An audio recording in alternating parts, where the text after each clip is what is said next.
Hey, how you doing? Tony Wasinski, official editor of the podcast. Here he is, Frankie Burgess. Just fixed the porch back door so we can have the Miller Lite back out there more conveniently. Hey, how you doing? Love the porch. Love having porch beers. It's always the best. No, the nighttime temperatures I see have been creeping down in the 38, 39 degree range Fahrenheit, and because of that, you could put your great tasting, less filling outside for more convenience. It's unbelievable. I'm still wearing shorts, though. Well, I mean, you're a big short guy. Yeah. It's not exact. The day after Thanksgiving, is that when you go to pants full Yes, time? correct. You got it. The day after Thanksgiving, Black Friday. It's too bad they don't sell Miller Lite Black Friday, huh? They probably can't do that, though. But, Miller Lite's always a great fair price anyways. Yeah, it's always there. Fair price, honest price. There's a reason they don't have these big, fancy flash sale discounts for Miller Lites because I'm willing to pay perfect retail market price at all times, especially now. Have you heard about Miller time moments over football? Have you heard about this? I've heard about it. Because I know you like jewelry. I like jewelry, and I like honest beer. Is it an honest beer? It's an honest beer, a fair price. It's great tasting. It's less filling. And now they got a collection of 6 stunning rings set in solid 10-karat gold featuring a microchip inside each ring. You have a microchip in your computer? I do. I got the shortcut computer. I got the microchip computer. And so to celebrate the return of Miller Time moments over football, now that it's football season, Miller Lite created the Miller Timeless Collection. A collection of 6 stunning rings set in solid 10-karat gold and featuring a microchip inside each ring. This chip can detect when all 6 rings are together enjoying Miller Time and football and unlock free Miller Lite. There is only one 6-pack in the ring in existence. Will you be the one to win them for your group? No purchase necessary. Must be of legal drinking age in the U.S. For more information on how to enter and contest requirements, visit MillerTimelessCollection.com. Hey, how you doing? Good morning, good afternoon, good evening, Chicago sports fans. This is Barstool Carl. And White Sox Dave. Chief. Eddie. And this is Redline Radio and All Gas No Break Chicago Bulls podcast brought to you by Miller Lite and Barstool Sports Chicago. And as we get into the podcast today, we're going to sound like we're well fed, like we have had a nice, delicious, tasty meal. And why is that, Ed? Because if you're watching on video, which these go up on YouTube now, you can check it out, Barstool Chicago YouTube, go subscribe. Or if you're just watching a social clip, you see these lovely barrels, buckets, I should say. I don't know why I said barrels. Barrels are big and brown, right? Buckets of Barstool Bites is a new initiative by Barstool Sports. It's a delivery service, so you could go to barstoolbites.com, or you could download the app in the App Store or the Google Play Store, download Barstool Bites, and you get free delivery. If you go to use it on the Barstool Bites app, you get free delivery exclusively for the next 30 days. Ton of good shit. Yeah, great wings, tenders. I love a good tender. Why is it? They're delicious. I had like 6 of them while we were filming different things for it, and they're good. Have you always been big on poultry? I like poultry. Yeah, I specifically like chicken tenders. Probably the best. These are good tenders. They're fast Because if you do tenders. tenders, I feel like tenders have a broad range, and the good ones are so respected. Yeah, they are. You know what? I think a lot of people might be skeptical. I understand, but we tried it today, and it was really good. Yeah, we did. So, Right? Yeah, I did. Dave looks like he wants to talk for like the last minute, and it's been a very slow process to get these words to come out of his mouth. He's a double dipper. I'm not a double dipper. I will get ahead of that right away. We got an order of Barstool Bites at the office this morning. They sent us an absolute shit ton of different sauces. There's sauce for everybody. I was double dipping in my own sauce. You can't double dip your own sauce. That's outrageous. But Chief wanted to slander me, so that's fine. But yeah, it's really good. So if you got like football Sunday coming up, if you got you don't feel like cooking dinner, just fire up any third-party delivery app, Postmates, Uber Eats, whatever, it doesn't matter, or download Barstool Bites, the app, and you can find a kitchen near you that will deliver just about anything. And this is going to be, you're the guy who likes to post his steps taken on the weekend, which is between like 4 and 80. I feel like this is going to be your move. It's going to be my move. Yeah. It absolutely is going to be my move. I will be consuming even more fried food than I already do. Attaboy. Go check out, download the app Barstool Bites. Barstool Bites. Download the app. If it's not in your market right now, we're getting it out there. select locations or something. You have to download the app to know if you can get it. Barstool Bites. All right, there's like something that's going on in my life this weekend that I'm bringing to you guys for the first time, and I'm absolutely terrified about it. What's So that? on Sunday, this has been. I'm going to the NASCAR Championship with Large in Phoenix on Sunday. I'm not scared about that. NASCAR. I'm sure the protections are fantastic. What I'm nervous about is I'm flying to Arizona. Do you guys know what happens on Sunday at 3 a.m.? Clocks go back. There's Oh, the daylight yeah. savings time, and Arizona doesn't don't do partake, it. right? And I've got all these fucking Google invites. So it's like, be here at this time, check in here, the flight. I don't even want to go to Arizona right You're now. fucked. You're fucked. Like I feel like I'm in like a science fiction movie from like the mid 1980s with Arnold Schwarzenegger where you get there and it's like This is your own personal Y2K. You don't know how the clock's going to reset. this is how people get What if lost it in goes the back Bermuda to Triangle. 1900 instead of 2000, and everything just assumes it's the year 1900, like the start of the Industrial Revolution and all that. Now, but you're the fucking expert on Arizona. Yeah, let's go to the guy who's lived there. What do I do? You land and you deal with it. I think it's awesome they do that. I know that Illinois was proposing to do that a couple of years ago. I don't know what happened with that, but I think, what the fuck do we do? I'm with out stuff on like it. I don't want it. Like some What states don't can you just want? say they don't do it, right? Yeah, Yeah, I want it's- it. Illinois proposed to get rid of it. I want to keep it Why? because this is why I changed my. Of course, I was on your side. Why would you not be? It's a no-brainer. I was told if it goes down, we're going to be on Eastern time zone for sports. That was going to be my question. But I don't care about that in the winter, so. I do. Nah, I don't. Sorry. You want to be up watching games until midnight? After midnight sometimes? Yeah, you What realize how games? late the Sox on the West Coast. You think it's bad now? It's going to be awful then. It changes back in March, so I don't have to worry about that.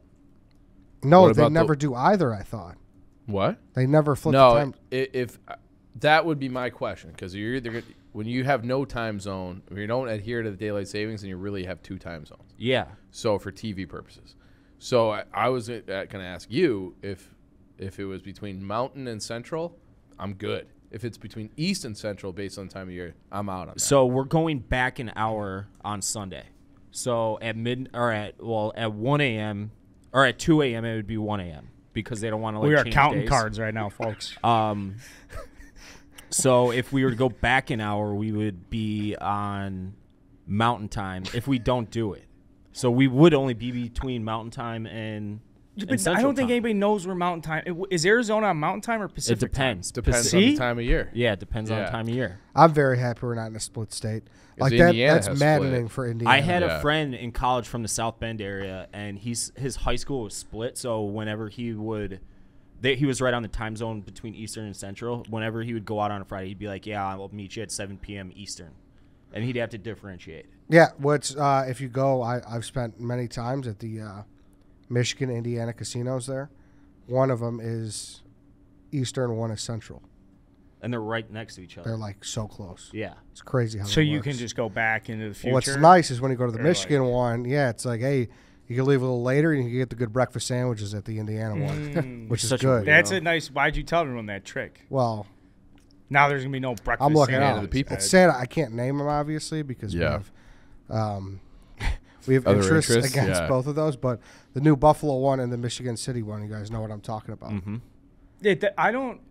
I feel like if I lived in Indiana with one of these split zones, there should be like a 15-mile buffer zone where they just abandon time. You're on like the half hour. No, they're just like, we don't keep time. Yeah. Like you have to go. There's the line you cross, and then they go back to keeping time so that you know. I feel like the buffer zone, if you live there, that'd be great. It should also be like a border thing. Like, It you know, is it's a like when you're border thing. crossing over to Wisconsin, this is welcome to Wisconsin. There should It does be. they have that. They have a sign that says, Yes. "Hey, you." Yes.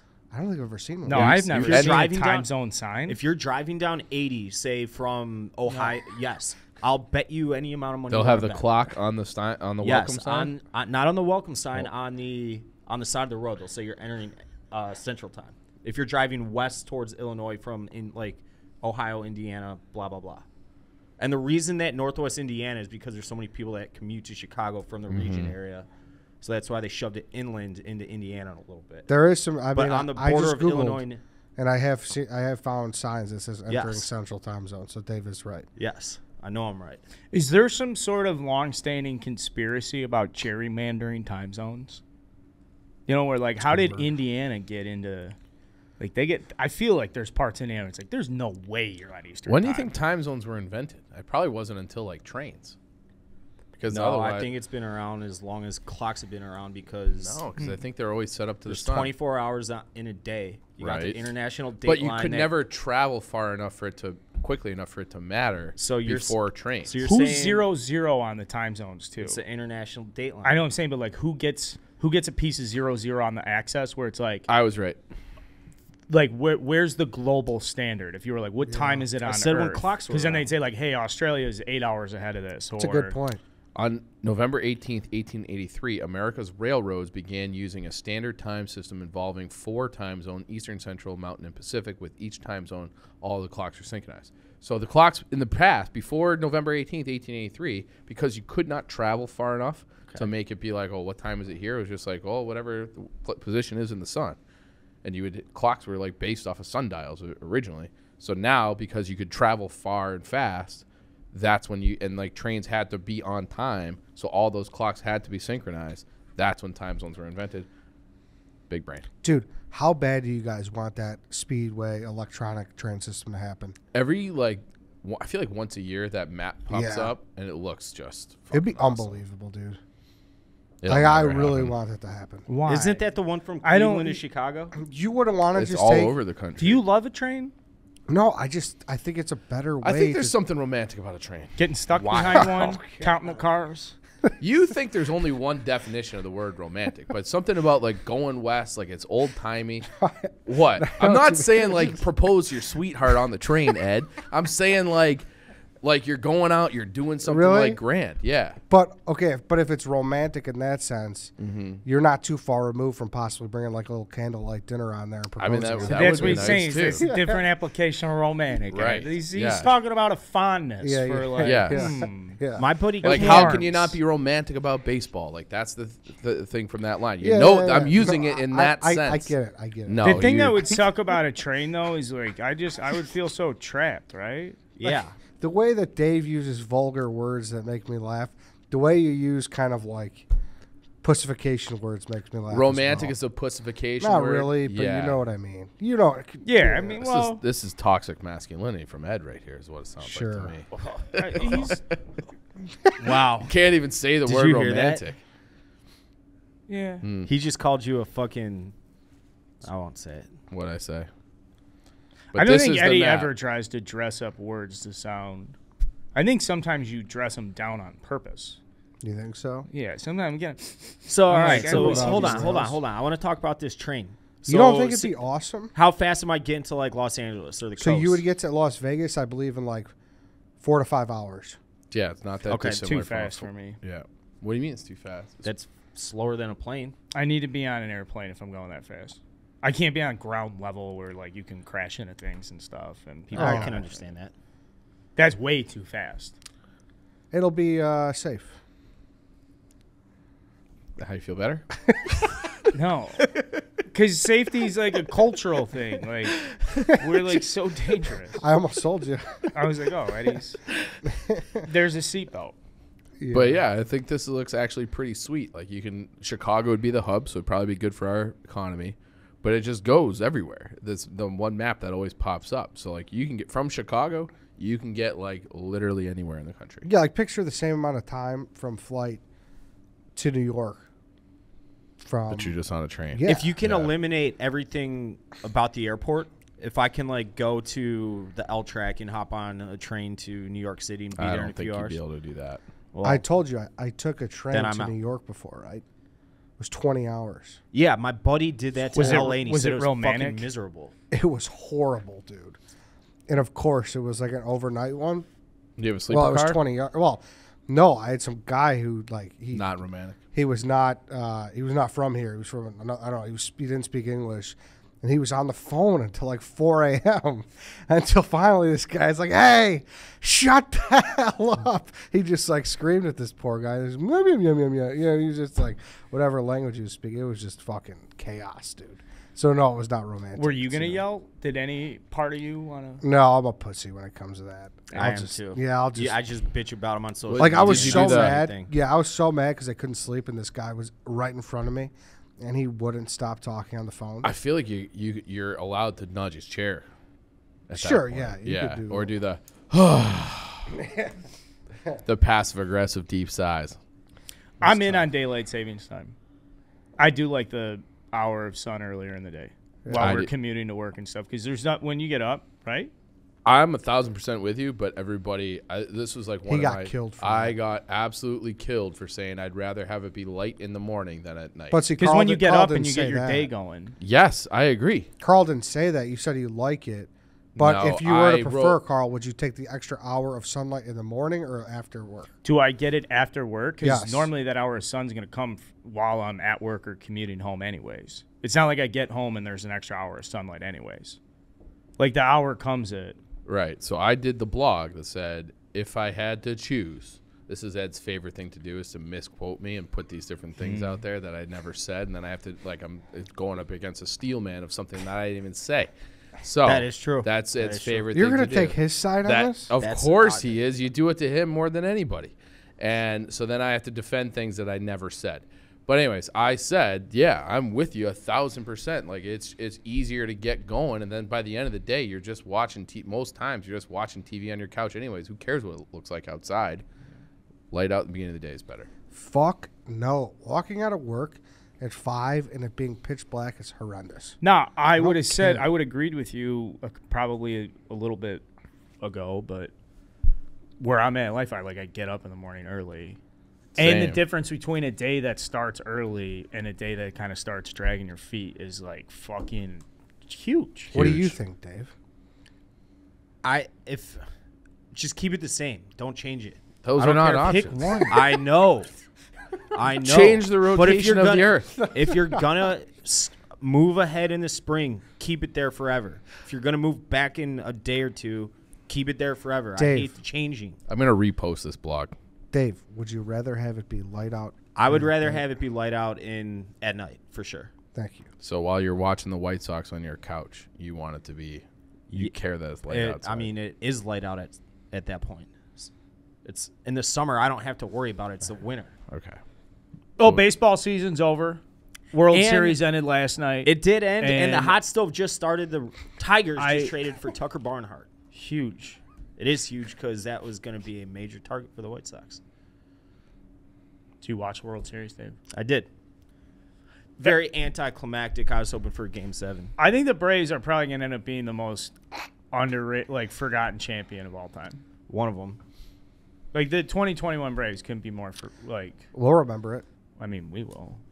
We were fucking here for it. But do you think like the Soler factor and the Jock Peterson factor? Don't do that.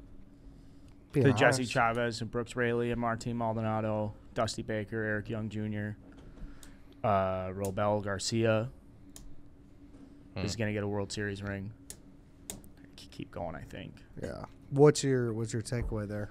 I think that you could probably find in any year where there's going to be a team where it's like, yeah, they got a lot of guys that used to play for this organization. Like I'm looking to bitch. I want to complain about stuff. So when I see Jorge Soler hit 3 home runs and win World Series MVP, of course I'm like, ooh, fucking Jason Hayward forced this guy out for nothing. Well, I guess Wade Davis, but yeah, you got the shit-eating grin on your face. Well, I just went back and found it was like classic Ed. I said I would rather have daylight at 6 There we a.m. go. over daylight at 6 p.m. And Ed quote tweets it, "This is your God, Barada Gang, a man who loves darkness at 6 p.m." I never said that. But that's the classic. You said you prefer it. I said I prefer daylight at 6 a.m. versus 6 p.m. You said I love darkness at 6 p.m., which is not true. But given the choice, I would take the 6 a.m. daylight. That's Well, all I you're- want to say. That Ed, mass manipulation. His take's still wrong, but No, it's sorry. not. Big gap in logic with that here. Huge. I just wish Ed would tell the truth. I wish he wouldn't have to stoop to these levels to get his point across. Well, that's why they call him Red Ed. I know. He's an evil dictator. I do want to say this. I thought the Atlanta Braves dog pile was completely weak, and I thought ours was better at the Field of Dreams game at the end of July. Thoughts? I don't think big leaguers dogpile. I've talked about this before. Yeah, they Maybe not on the dogpile. show, but no, because they jump around awkwardly because they don't want to get injured. Did you watch it from that weird camera angle though? I don't know. I just watched No. it. Oh, okay. I didn't watch this. I had little to no interest. Once I knew they were gonna run, I didn't care. It got close to turn off and throw on Netflix territory. Yeah, but I watched it. and I watched like a different side angle, and it looked really bad. So I It didn't know. was the whole series was anticlimactic. I can't believe that the Astros just threw up a fucking dud like they did, considering how they steamrolled in the ALCS and ALDS. But I don't know. Credit to the Braves, man. They were missing their best pitcher and their best hitter, like an MVP level player and a Cy Young quality pitcher, and they won it all. They won 88 fucking games in an awful division this year. Goes to show it's not who you play, it's when you play them. So they got hot at the right time. Cubs had a better record at the end of July than the Braves, I think. It's unbelievable. It really is unbelievable. They're under 500 at the 4th of July this year. It's crazy. They made good trades for the outfield. Dude, their trades, I would say that they were all sort of wild cards and lottery tickets, and they cashed in on every single one of those. Every single one of those they cashed in on. I don't know. We'll see. Freddie Freeman, he is a free agent. He's going to get a mega deal, as he should. He's a fucking superstar. He's going to be a Hall of Famer, I think. But shout out to Atlanta, I guess. Great sports town. It is a good sports town. I was lying. It's a terrible sports It is a town. good I was sports just town. joking. You got those thrashers thrashing around. That's a fucking class organization. Yep. No, it's a good baseball town, I'd say. It is a good baseball town. I feel like they draw from, like, they're kind of almost like the Cowboys, where they just draw from the entire region. Everybody loves them. Alabama, Mississippi, they don't have sports teams. South Carolina doesn't. North Carolina doesn't have Tennessee baseball. doesn't. Tennessee doesn't, yeah. So, yeah. It is what it is. I don't like the Braves. I don't hate the Braves. They're a good team. I always had kind of a soft spot because they used to be on TBS so much. With Chipper Jones and everything. Yeah. Yep. But that's it. No more baseball, Ed. You'll be all right, Dave? I miss it. I am going to miss it. I would say over the course of the postseason, I would say it was like a 7-3 out of 10. It was a good one, not a great one as a whole. I think that's fair, right? Yeah. Some good games. Nobody thought the Braves were winning this year. So, I should say they had high expectations going into the year, and then were completely mediocre until really September. Then they caught fire, and voila. Is it voila or voila? Voila. World Series champs. Yeah, the Braves are 46-23 since August 1st, which is, it's good enough to win a World Series. And whether or not the 88 games, I hate that bullshit because April and May. Yeah. And the only really, I suppose, this is like an in-depth observation about their trade deadlines that I like, that I have not, maybe I can't really readily identify it with a previous World Series participant or champion, is when they got to the deadline, they just went and were like, we're just going to go get as many fucking guys that can run into a mistake and hit it a mile. Like Jock Peterson, that's what he does. Jorge Soler, that's what he fucking does. Adam Duvall, that's what that guy does. Now you take these guys, you throw them into this lineup, and it's like, oh, don't worry. Freddie Freeman's fucking polished. Albies is polished. Austin Riley's not polished, but he's in between this guy who can run into shit, but he's trying to get more polish. Dansby Swanson probably strikes out too much. He's a fringe fucking guy. He's okay with the glove. I was very interested in how the Braves went. Instead of being like, we're going to go with the Joey Gallo, we're going to fucking load up. They kind of did what the Giants did last offseason, and we're like, we're going to go get a good spread of guys, and then we're just going to put them in fucking positions they can succeed. And Jorge Soler hitting second was fucking genius. Because when you go to an American League lineup, when Jorge Soler is hitting second in a lineup, he effectively functions as like a second cleanup hitter, fifth hitter.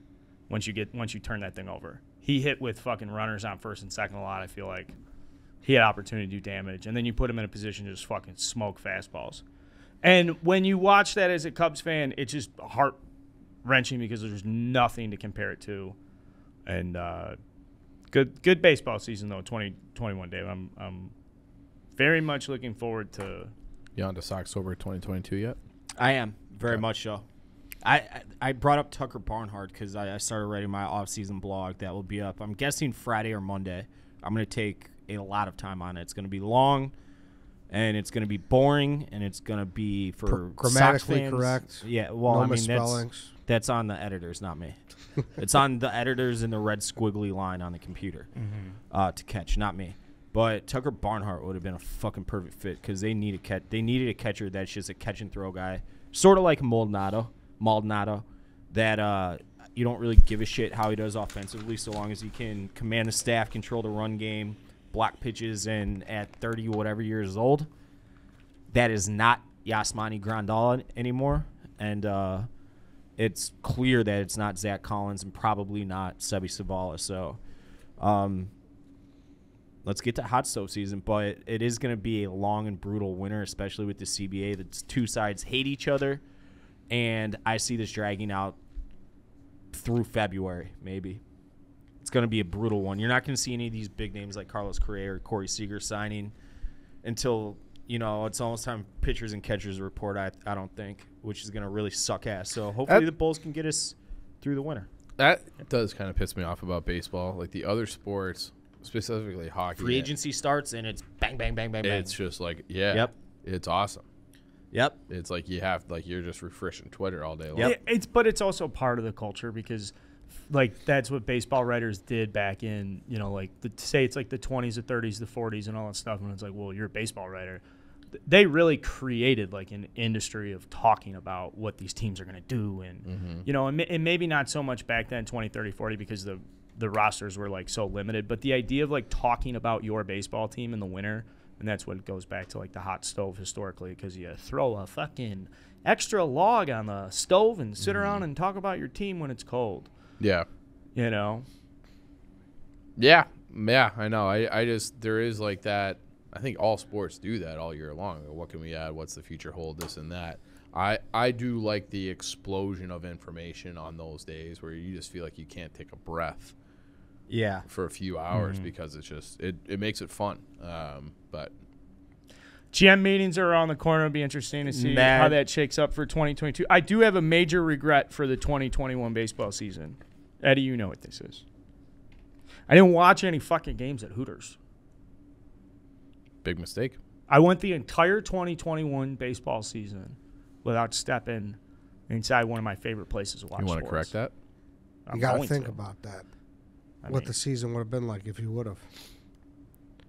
Maybe it's a better season for the Cubs. I do know that Hooters is your go-to spot for killer wings and ice cold beer, and I know that with football season means it's all the big games you can score on. So for our listeners, if you visit Hooters.com/Barstool and use code Barstool for $10 off $50 plus orders. So spend more than $50, get $10 off. Code Barstool from Hooters.com/Barstool. Hooters girls, anybody? Yeah. I mean, are we allowed to? I'm not going to lie. I was a little bit focused on something else. I got a scary text from Gunnell. That's not good. But are we announcing the? Yeah, that's the announcement. You teased it yesterday, or you teased it Tuesday. Where we're going to be this Saturday. I was waiting for one of you guys to Yeah, we're going to be there. So I didn't know if you had seen that. We're going. You get to correct this problem tomorrow. Saturday. Not tomorrow. Saturday. On Saturday, we'll be there 1 to 4, the one on Wells and River North. I think it's, 600 Wells, the address? It's right there. Yeah, so the Hooters in the city will be there. It's going to be a great time. You're going to be there, right, Ed? You're going to show up?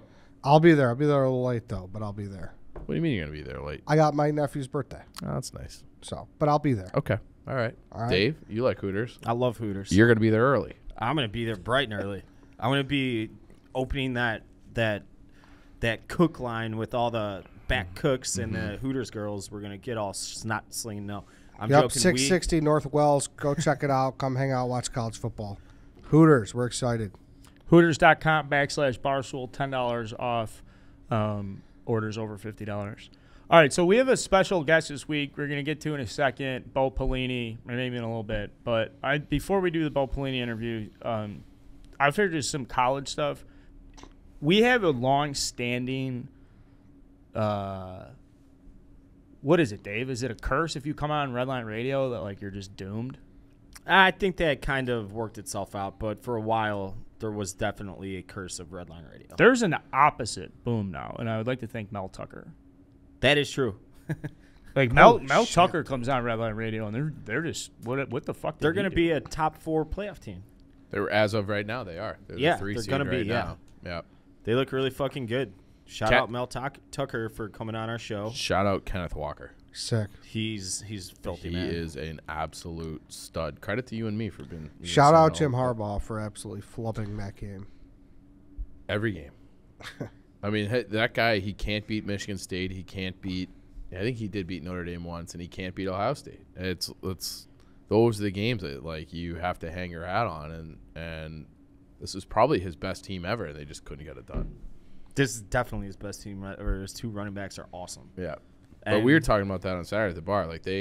Like Wisconsin right now Michigan has turned into Wisconsin. Like they don't really good have defense, like good a running game. game. Good Wisconsin Yeah. team, not this year's version, but like a solid quarterback, but not a wow guy, and just a really good physical running game, solid defense, and that's it.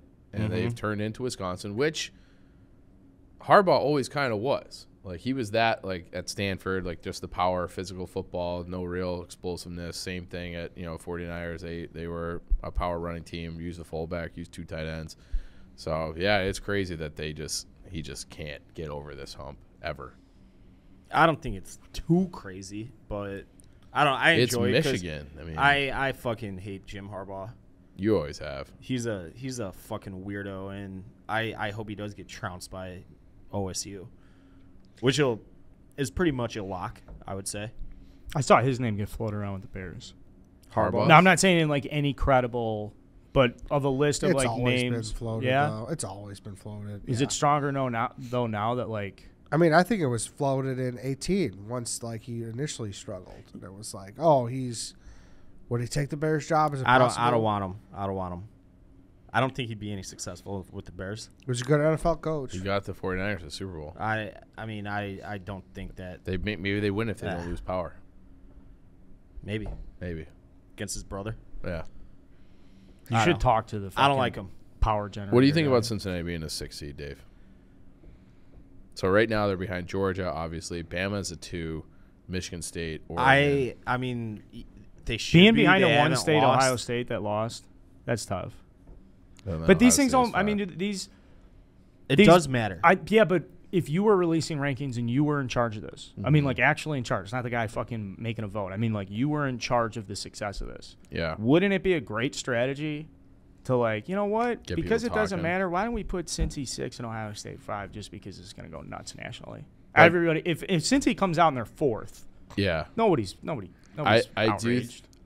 What are you fucking laughing about, Ed? I agree, but I think you could make Alabama 6 and Cincinnati 2 and get even more outrage. And I think that would be Alabama's resume is not great. Do you They think have- there'd be something romantic about Cincinnati in the playoff? I do, actually. You do? I do. It'd be like the Dave? Like when NIU played Florida State.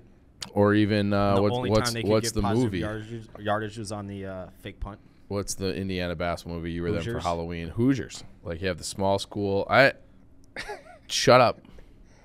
Shut up. I'm having Continue. a bad brain moment. But yeah, like Hoosiers, like the small school. They're going up against the team from, I think in the movie they're from South Bend, and it's like they're coming up. They're crashing the party. They've earned it. They've made it all the way there. I think there is something romantic about an underdog story, Ed. You don't?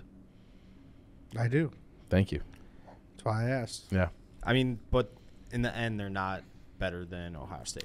I don't know. Well, maybe they're not better, but it'd be interesting to see them play just because, Cincinnati's going to have all these kids that were just 3 stars at Ohio State, never gave a fuck about while they were going into other states and shit. Like, I bet those Cincinnati kids would love to play Ohio State, right? I think they would, and I do think Cincinnati has done enough. Like they've beaten, I think, 2 Big Ten schools in Notre Dame. Like, you know, they beat Indiana, they beat Notre Dame at Notre Dame. Indiana's 2-6, I want to say. Still, like sure, but they're playing.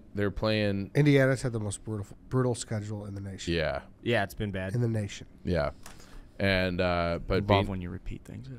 Beating Notre Dame at Notre Dame, like I don't think Cincinnati. I wasn't overly impressed with Cincinnati in that game against Notre Dame either. But at some point, it's just like, oh yeah, you were really down on them. What? You were really down on them after that game. Yeah, I didn't think they were good. People like Cincinnati people like freaked out. But like Notre Dame's team is not that good. It's not the same as what they were the last couple of years. They beat them. They deserved to win that game. They outplayed Notre Dame. They didn't look like a holy shit team. But I don't think. But nobody does, right? Yeah. So like, if there was ever a year to include, group of 5 team, I think the Cincinnati team, should they run the table, they should be in that. I mean, this is a direct quote from Chief. Cincinnati is a loser program. So funny how you should. They are a loser program historically. Did I say that on game day? No, you said that 3 years ago. Okay. Well, was I even talking about? I don't know. What was it? Was it in the fall? Could have been. All you said was Cincinnati is a loser program. Yeah, they probably are. Cincinnati is not a good. This was after the game against Notre Dame. Is not a good team, by the way. The hardest part of this, it's not like the Irish lost to Bama, Clemson, or Georgia. They got beat with relative ease at home. Blah blah blah blah blah. I mean, in the end, they're undefeated. What more can you do to earn a shot at the championship than go undefeated? So, yeah. But at the same time, Bo Pelini. I would not be surprised if any team, like if Michigan State loses. When I saw them play against Northwestern, I'm like, yeah, they're good. They're not that good. They beat them by like 2 touchdowns, and Northwestern is a complete fucking dumpster fire. Bama has not been Bama this year. Clemson sucks. Notre Dame's not that great. They're not. We got a lot of season left. It'll be interesting to see how this shakes up. But the time is here to be talking about it. The state of NCAA, too, just stay on the NCAA quick. Did you guys see Kofi Cockburn from Illinois? That story fucking pissed me off. So just a quick recap. Kofi Cockburn, who declared for the NBA, the center from Illinois, All-American, declared for the NBA, also Cam Crutwig's son, declared for the NBA, then came back to Illinois. And in the window, he had sold some University of Illinois merchandise that was gifted to him. He then took the proceeds, donated it to charity, and very shortly thereafter, like within a week or two, the NCAA had ratified the NIL. name, image, likeness, whatever you want to call it, policy. So at issue is like, well, Kofi sold shit for money while that was against NCAA rules. Even though he donated to charity, the NCAA has come back. They're suspending him 3 games. Mark Few recently had a DUI. He is suspended 1 game. It's disgusting. What are we talking about here? Yeah, what are we talking about? Absurd. What are we talking about? Can someone try and make sense of it from like if I was a corrupt official, or if I was what's the truth here? That's like going back and like if you're going to find like an ancient law where they're like, well, the punishment, you stole this thing back when the punishment was chopping your hands off for petty theft. So like it's not the law anymore, but we're still going to chop your hands off. Like it just like it doesn't make any fucking sense. And it probably and even the fact that he donated to charity, like he didn't keep the proceeds, like he was just it's just like classic NCAA, and it's like they finally are doing something like in a step in the right direction maybe, and they're like, let's just one more time for old time's sake, let's fuck this kid over. That's what it feels like. Yeah, they're like the guy who's in charge of fucking people over since his days were waning at the NCAA. Yeah, like he's cleaning out his office, and now he's just like, wow, we got this Kofi Cockburn situation. So yeah. one more. Let Bob get one more under his belt. God, his fucking eyes probably lit up when Oh, a piece yeah. of paper He came couldn't in his fucking office. wait. He couldn't wait. Is the compliance hotline buzzes for the first time in months. It's like, we got Kofi Cockburn. Cockburn. Careful, Dave. It's just okay. So I want to bring that up because it's sad with the NCAA, and I think Bo Pelini. I think talking to him is like a really cool perspective about where things are going. This is a guy who's, for our generation, has been widely respected as a coach in college football for as long as I can remember, being like a teenage kid watching college football, and now he's somebody who's, coached on the big stage, coached as a D coordinator, a bunch of stops. I don't know, Eddie. I know you really enjoyed the conversation. Yeah, it was Bo Pelini. You're right. You put it perfectly. He's been just like a fucking Big Ten figurehead. It feels like forever. Then obviously went to the FCS at Youngstown. It was fun to hear from a coach who is not in the game right now. Yeah. Yeah. You know, who really could just kind of let it rip on what he thinks. Yeah, and we didn't even like ask him about like he became like a social media darling in a way. Like he had that picture where they're coming out of the tunnel. He's holding up like the stray cat. Like we didn't ask him about that, but he is like one of those guys who, without like he hates the internet, but without the internet, very privy to it. Not privy, very aware. He's aware, but like he doesn't really use it, but he like benefited from it. Right. Yeah. So, but he great guy. Love talking to him.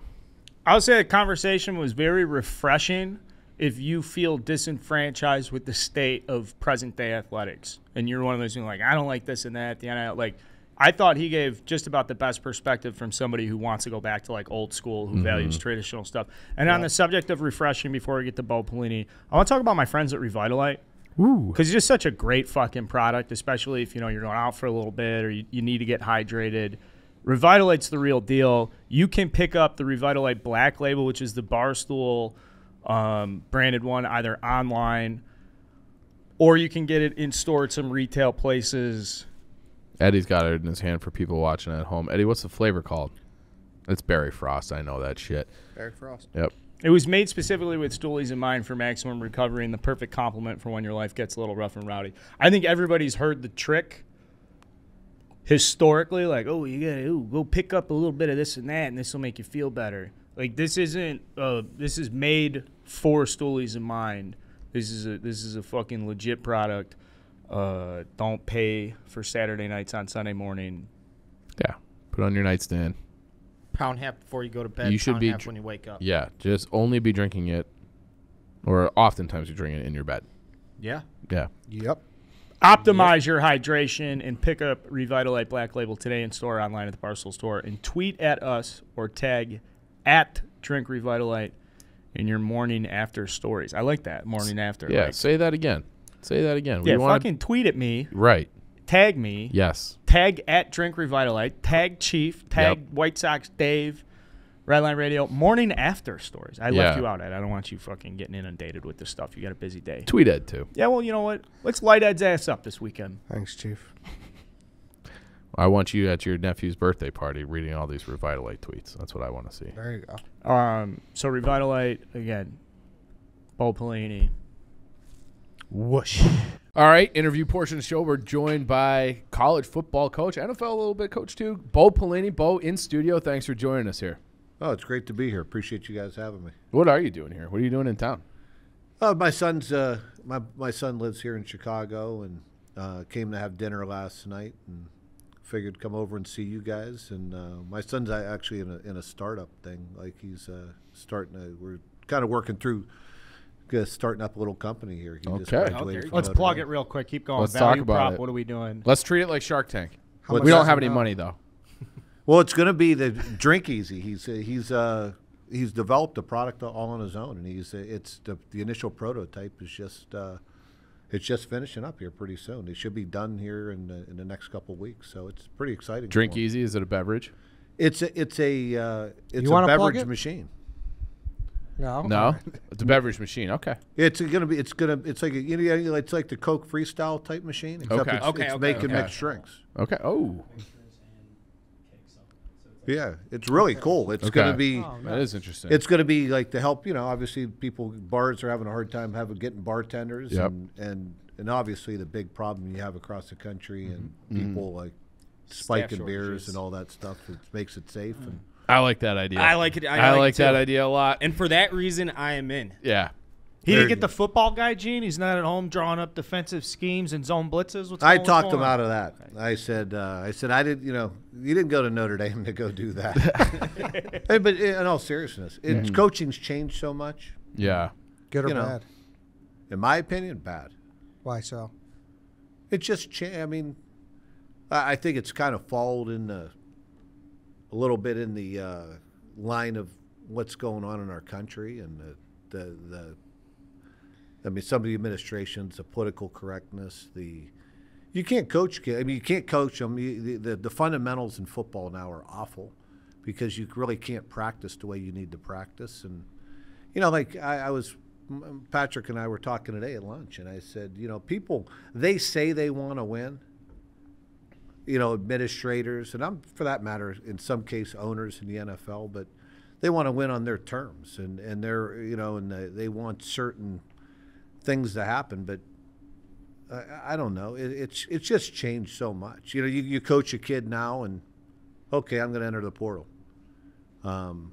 It's just not what I signed up for, and I'm a little bit on the old school side of things. And to coach a kid, you got to learn to deal with adversity. Now, everybody wants instant gratification, and that isn't the way the world works. You guys know that. Yeah. Oh yeah.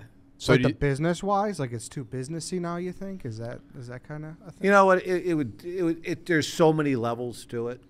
But it's changed so much. Yeah. It has changed. Like I saw it happening about 10 years ago, and I mean, imagine no one really talks about this when it comes to sports, especially in my opinion, football. But you have these administrators, people who hire the coaches. Like, how can it go well in a profession where the people who hire the coaches or hire in essence, the CEO. That's what a football coach is. The head coach is basically the CEO of the program. If you know nothing about the product, it'd be like Bill Gates hiring me to come over and hire his CEO. I don't know anything about it. Mm-hmm. So how could that go well? Mm-hmm. But in sports, it happens every single day. But no one talks about that. And that's why they're paying out millions and millions of dollars on a yearly basis on people who aren't working at that university anymore, because they made the wrong decision for the wrong reasons in the first place, with the wrong people making the decision. That's we just my talk opinion. about it a lot here. Don't get me wrong. It's with the Bears. It's with the professional level, but we talk about that a lot. Yeah, it's crazy. Yeah. And I don't know why it's not talked about more often. Yeah. Like hire a consultant, like even the consulting firms really that are out there that they supposedly employ to take them through a search. Most of those people aren't. They do a background check. They do, they do a couple things, but they don't know anything about football. Yeah. Was Tom Osborne involved in your hiring process? He was. He was. Okay. But Tom didn't know me that well. Yeah. But I assumed that he watched. Tom watches football and film, and which at the time, if he hadn't been there, I wouldn't have taken that job. There's no way that I would have taken that job. Because, why is that? Well, because myself and the chancellor at the time, we didn't see eye to eye from the first time I was there. And Cultural thing, or was that more approach? a little bit of both. But, having Tom there, I felt a little bit better about things. And then, then they ran Tom out of there, and the writing was on the wall. What happened with him was so crazy. And So would you rule out a return to coaching? have I rolled it out? Yeah. No. I said I was going to go this fall. I've had a few calls, and I was going to do this fall and see how I like it, and see if the itch comes back, I'll go back. But How do you like it? Yeah. Though? How has it been? it's been awesome. Yeah. Played a lot of golf. My golf game, I think I get worse. Addicted. I is what want you're it to trying get say. better, but it's The harder you try, the worse you'll You get. keep doing the the same. more golf I play, the worse I get. Yeah. It's when you don't give a fuck is when you find No your doubt. groove, Yeah, you just reinforce your bad habits But when you play too much. You don't strike me as a guy Yeah. who could let go, though. I feel like you get out there and you get real competitive with yourself. And golf? Yeah. Oh yeah, it makes me crazy. Like my wife, she still to this day, she laughs. I walk in the door and she'll be like, she can tell. She goes, "You played well today, or you didn't play well." Did you find that that at the Youngstown State level that you ran into some of those same like cultural issues with the chancellors, where it's not as big of a business? It seems like like in my head, I think it might be more about just football because you're not in the spotlight of a major Power 5 team. Is this like a universal There were more thing? headaches at that level than it could have ever anticipated. Really? And most of them are obviously money issues. Yeah. And that's not their fault. That's nobody's fault. It is, And then, then you have player. You try to spread your money out because I think it was we had 60. I don't know. I forget. It was either 62 or 63 scholarships, but you could have 85 kids on scholarship. So kids have to split. You split up the money and after a while, which it's like having a salary cap, but it was just a headache. Yeah. That just on a daily basis. I want to coach. I just want to get in and watch the film and do all that. I mean, that's what I'm. You're back in your good at. hometown though, right? You're back in in Oh, Youngstown. yeah. You said. Have you gone and checked out the local high school and helped out, just to get back to the grassroots of football where there's no money? This year I decided I wasn't going to do anything. Now I felt, if coaches come, which guys have come and asked for help, could you do this or do that? I'd never say no. But I didn't want to really get involved, and I wanted to take the fall off. Yeah. And if I want to travel, I travel. I don't want any obligations where I'm going to stuck where I can't go. I've gone. I went. Obviously I'm buddies with Stoops, Mark, and I went down to Kentucky. My daughter's there now, and I have a daughter in Chicago, Patrick here, or a daughter in New York. Patrick's here in Chicago, and so when I want to pick, when my wife and I, or we want to pick up and go, we go. And there you go. I've been able to do that in my whole life. I've never had a fall to myself, so it's been nice. So then, I feel like it's one of the really interesting things about being a big-time college football coach is there's no way to do it without eating shit for the first couple of years where you're a graduate assistant, you're sleeping on the grind to get to that top. So while you're going through that, at what point were you like, holy shit, I'm actually a guy with a strategy and a game plan. I stand out in coaching. I can be a big-time coach. Was that earlier or was that later in your career where you just kind of fell into it, or how does that look? No, it's fun. I mean, I had a really unique path. I mean, when I graduated, I played at Ohio State, obviously, and then I went to Iowa. I was a GA there on the offensive side of the ball. And I was there for a year, and I saw some of the guys that I was GAing with and people that had been around. They were GAs for 5, 6, 7 years, and I was like, I'm not doing that. I had no desire to do that for that long. And so I went and I got my master's degree. And I was actually getting out of coaching when I got a call about an in-house scouting position with the 49ers. And I decided to do that. And I was working as an in-house scout. And at the time, Ray Rhodes and they had just hired they brought Ray back, the defensive staff. And I'm living in the hotel. They're living in the hotel. And I know nobody. I just gotten engaged. I was out in San Francisco by myself, and we're all staying at the hotel together. So instead of going back and watching TV at night, I was sitting around watching film with them.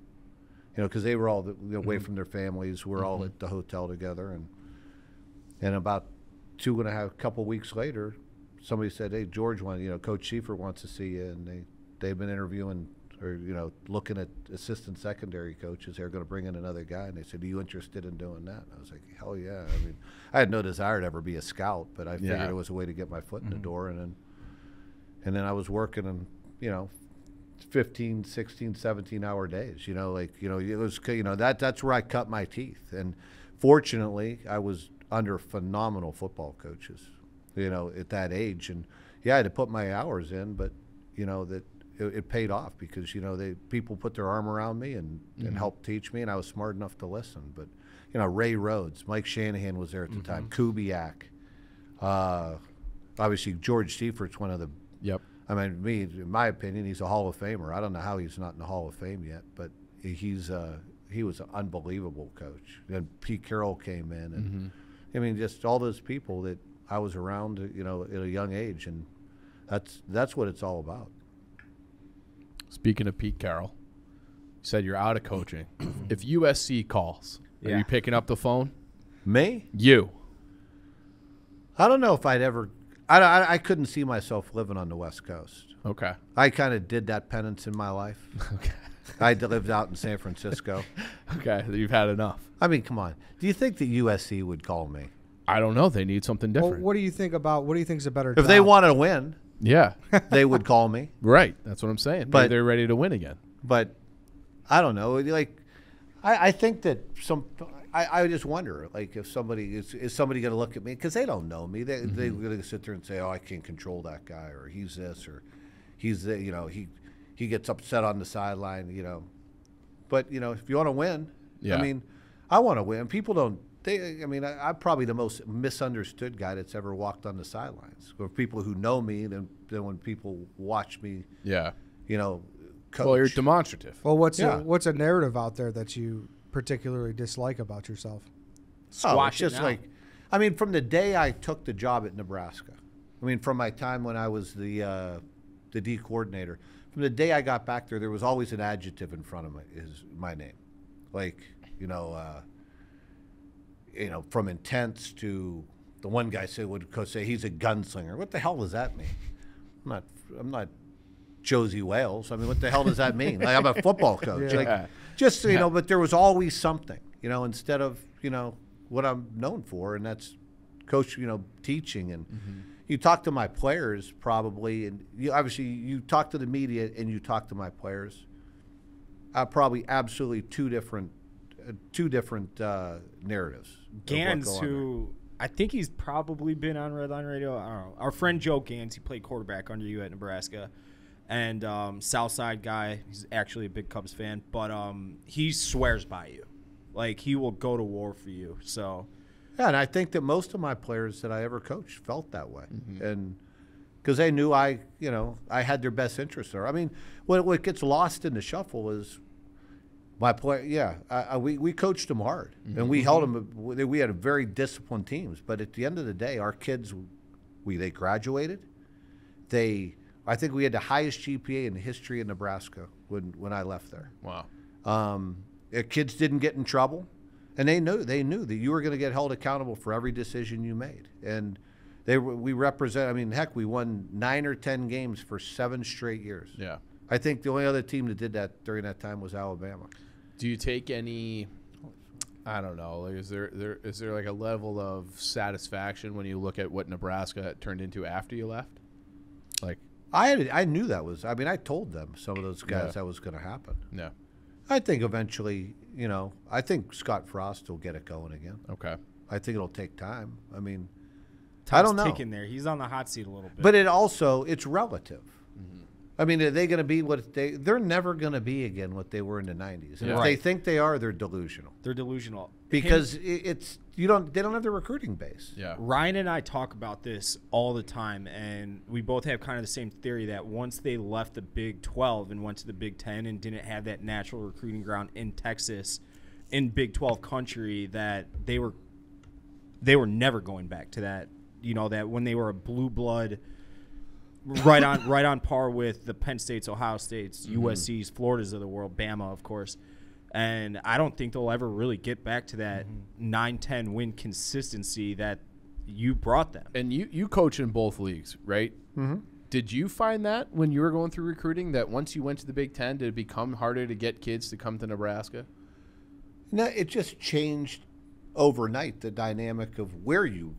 Right. We got, obviously we lost to Texas. We were doing really well in Texas. We were doing well in the Inland Empire of out in California. Okay. And we lost all that overnight. Yeah. And then, but we started doing a little bit better on the East Coast, but you it doesn't don't have really the matter natural where you pipelines. go. Right. You don't have exactly. the natural, like whenever Osborne was the coach at Nebraska, he had natural JUCO pipelines in each Midwestern state, all funneling into Nebraska. You just don't get that anymore. Guys are going to scatter all over the place because there's more. There's more than 3 quality Big 12 programs now. And back in the day, there's only how many teams were on TV.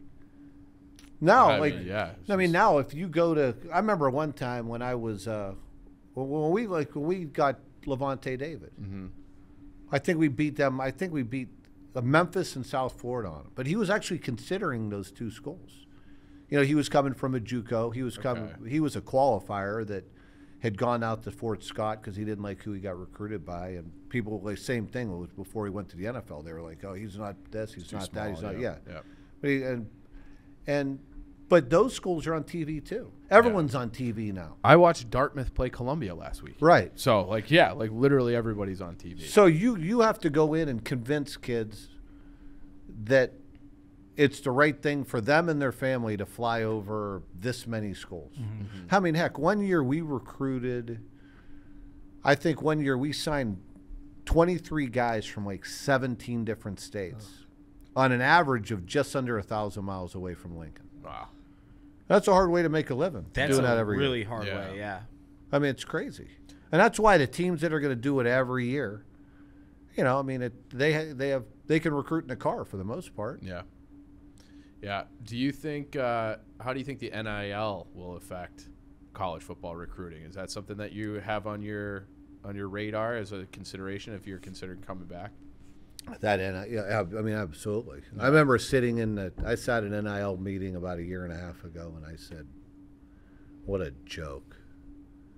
I mean, all it did was make, you know, the teams that cheated before or the schools that were doing things the wrong way, they just made all that stuff legal. Yeah. I mean, and they just really gives schools, coaches, whatever, universities plausible deniability. But I mean, I just find it to be crazy that there are kids that haven't even played a snap yet that are making millions. Yeah. Yeah. Yeah, like the kid from Oklahoma, I guess he sponsored big time and he just got benched. Oh, Spencer Rattler? Yeah. He came in with some big. From a coaching standpoint, we talked a little bit about this in the hallway beforehand. I'm interested in, like, if I gave you a tape of, like, an opponent, like, what's the first thing you look for in an offense when you want to understand what an offense is trying to do? Because you had pretty good takes on, like, the Bears, and I'm just interested, like, from your head coaching perspective, D coordinator, like, as a specialist, defensive specialist, like, what are some of the keys you look at in offense? Well, you just got to look at, I always say you spend time, like I would spend time watching games, and you're assessing, like, who are they? What do they like? Like, what do they hang their hat on? Like, obviously you get into formations, and I mean, the first thing I would ever do is I would look at who their personnel is, and who are their playmakers and such, and then you just dive into, like, what are they? Are they a spread offense? Are they a two-back offense? And it didn't take me long. You've been around the game for a while to, you can usually sum them up after watching, a game or two. And then you just start diving into the details. But, there's certain people that they hang their hat on certain things. And that's the fun part about it. Is watching that part of it. Then you try, and then obviously from a defensive standpoint, you're trying to learn the play caller. What about when you're finding players and recruiting? Like, how difficult is it to gauge how good a 17-year-old kid is from watching tape? Like, I guess, like, I've always been curious about finding these players, and there's all the rankings and 2-star, 5-star, and then you mentioned that's the biggest crock of shit going. Okay, yeah. the whole star system is a joke. Why were you a 2-star and you're still mad about it? They didn't have that in the early 90s, I don't think. I think I was a 7-star in my mind. White Sox Davey's a big message board. I got a rival's you account. went to Notre Dame. You hate those guys, don't you? If you're on a message board, it means you live in your mom's basement. I'll say this: I just lurk. What's your screen name on there again? Yeah, that's even worse. Like, lurking where? In parks? On the internet, which is even worse than lurking in parks if you really want to get there. But it's my username is Chicago Cat Fan 24. I don't know why. I've had it for 20 years now. Well, 24 is your baseball number. Yeah, right? yeah. It's because you're a Northwestern guy, Cat fan. Right, that's right. Makes Fitz. It makes him proud. Oh, he hates it more than anybody. He hates those message boards. Oh, well, there's no doubt. So he told us that. I mean, he's as old school as they come. Oh, he's like I said, I called him a meathead when you walked in, and I say that as a term of endearment. He's a football guy. But he told us a couple years ago that he has one of his, it might be a GA or offensive assistant or whatever, like he has a paid account where he'll make sure that there's no information leaking on, starting lineups or whatever on the Rivals message boards because like other schools are looking at them too, trying to get information. Did you guys do that? Yeah, we had people monitor really what our players were saying more than anything else. And, the fans are going to say what they're going to say. Yeah. I can't even imagine what a Nebraska football message my board God. looks they're like. crazy. They're insane people. They seem like the craziest fan base on the internet, or what? Right up there. Oh, it's like crazy. Compare them to LSU. I mean, LSU. Yeah. That's, I don't know. I just hear, I just know because obviously I was a head coach for 8 years or whatever it was at Nebraska, that was, their fans. Like, you'd hear about, you hear what, I don't know, Husker Joe said on this site, and I'm like, I don't care. Like, I got other things to worry about than that. But what I was worried about, was how it affected our players. And it does. It affects your kids. You can't ignore that. It affects your kids because let's face it, we live in a day and age that I promise you that I don't care where it is, when kids lose a game, let's say you're at LSU or it doesn't matter, you're at Alabama, you lose a football game.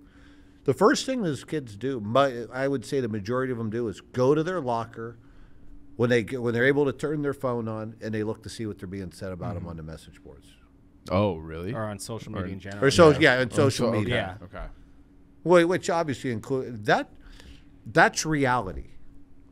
And people don't, you can't ignore that as a coach. No. Well, Mike because Gundy that's did it. going on. Did you know Mike Gundy when he went on that big rant? That's like the famous one. Like, I'm a man. Come at me. I'm 40. Did you ever talk to him about that? Like, it seems like no. I didn't even know what that was about. I enjoyed it though. We're still enjoying it like 15 years later Yeah. because it seems like it came from that same sense of like, you're gonna write shit about me. I'm the head coach. I'm a man. I can take this stuff. But it's interesting to hear, like you're saying, they come in the game right at their phones. What can you do to get the players out of their heads like that? You try to, once again, like you talked about, like how to create an environment of that. The only thing that matters are the guys inside this room. And then, like, sometimes, like, fans and people would hear that and be like, well, he's trying to turn the players against the fans. No, I'm not. No, you're not. You're trying to fight society and fight the, human nature that these kids they're kids. Right.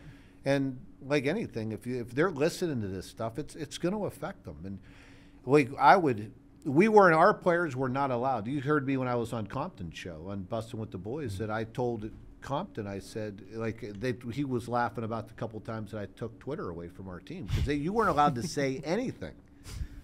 You were not allowed to discuss football on your Twitter account, or the whole team lost it.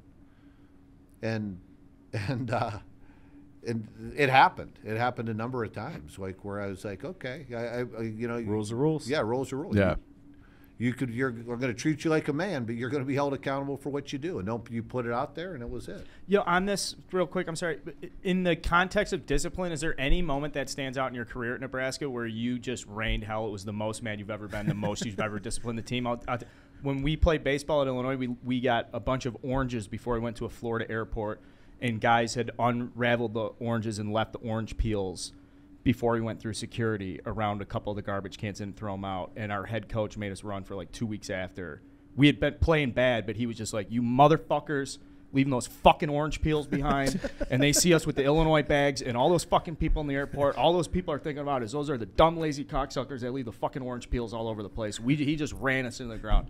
That's such nothing to do with play. Do you have some, like, it seems like you were really hard on your players. Remember, like parking spots. It was your second year, or the first year. Gans was, you guys had him. I guess the locker room was all. Oh yeah, the locker room, like little things like the locker room being left, like coming in and there's stuff laying down all over the locker room. Like tape on the floor. Yeah, no way. But they're no but the one time, no like, way was terrible. Our players, like, for the most part, our kids went to college, but you had to go, like, missing one class was too much in our program.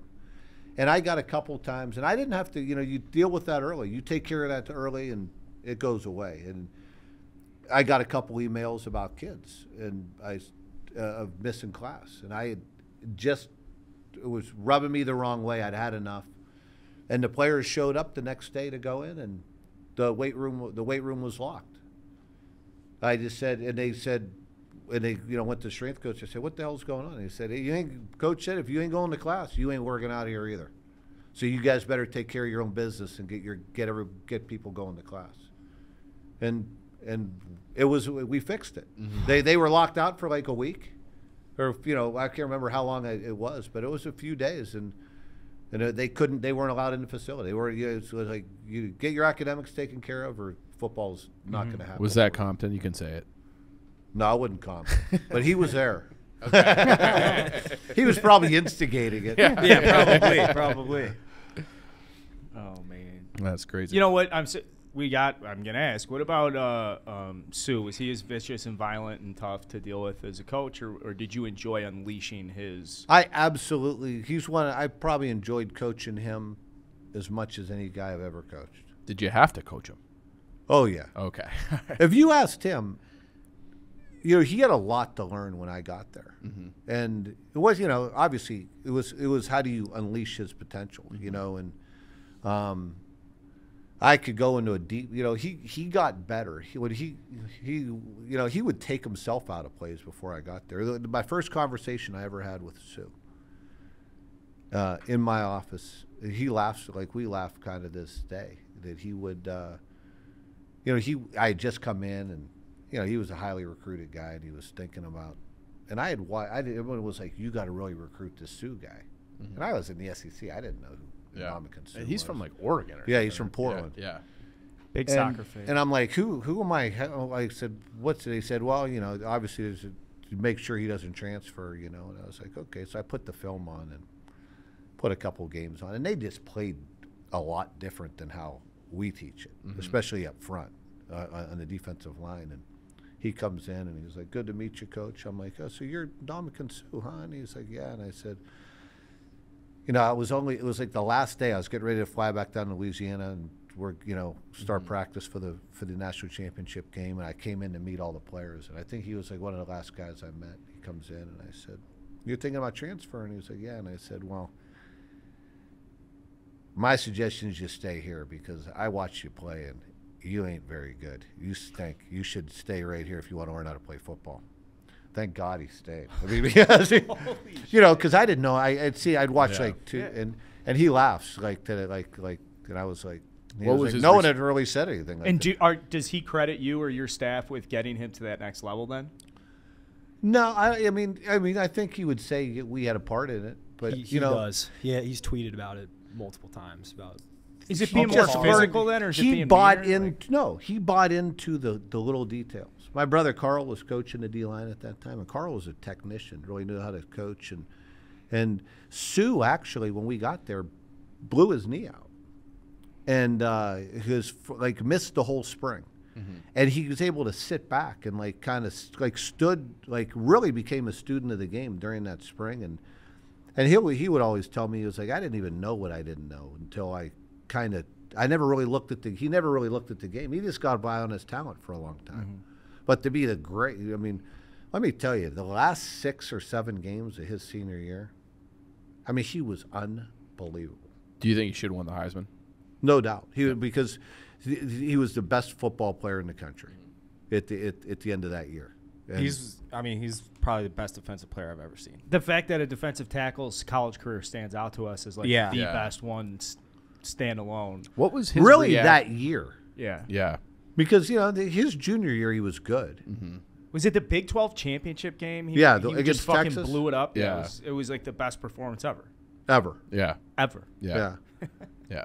Like at one point. Did that clock expire? Don't even get me started. What do you think? It looked like it hit zeros to me. It was zeros. Yeah.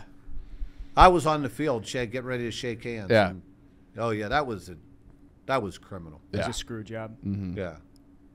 What was his? it still irritates me. I could tell. I got a little nervous. Yeah. Don't even get me started. Would you mind giving us an honest opinion about Matt Nagy's offense? I defer. I haven't seen enough of it really. I just I hear a lot of criticism of.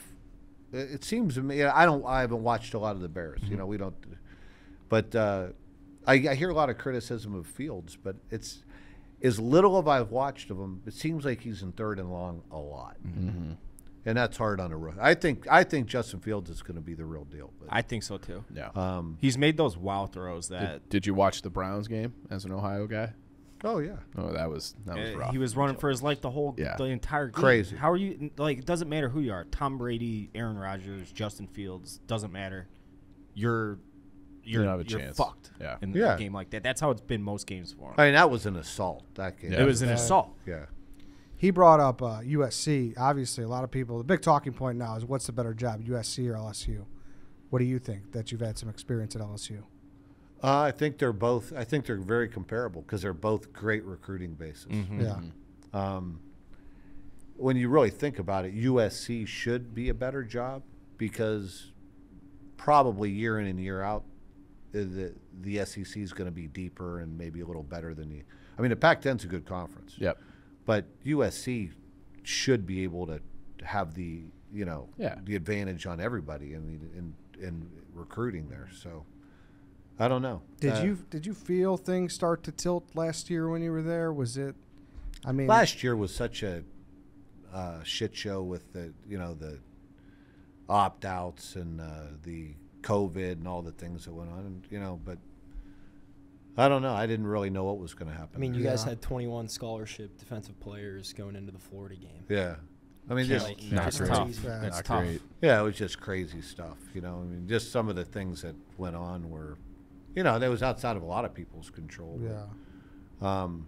I just when I saw all the crap that was going on there during this offseason, you knew that something wasn't going to Yeah. end well there. Are you pretty for good buddies somebody. with him?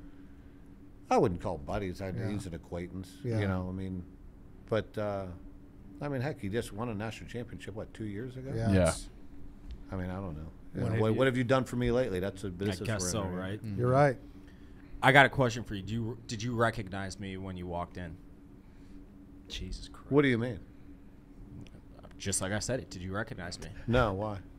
You guys used my face as one of the play call in 2014. I can't find it on the internet, but I was on one of your play call sheets. Like the big boards. on Yeah. the Oh side. yeah. Oh yeah. There was so Gans, much. I texted Gans. I'm like, hey, how do I get on there? And 10 minutes later, he was drawing them up because that was his job Yeah. as a GA quarterback. Some of the coach. things that were on that board. Including his face. Including Yeah. me. That was 6-7 years That ago. That was was a a long long time time ago.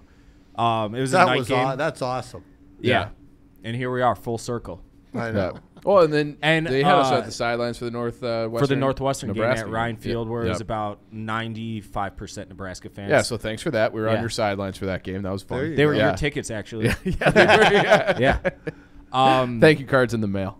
I do remember though when after the game I was asking Gans, I'm like, so what was my play call? What was my play call? And it was a flat pass that Taylor Martinez ended up throwing a pick six on, and then it wasn't used the rest of the game. Yeah, it was probably yeah.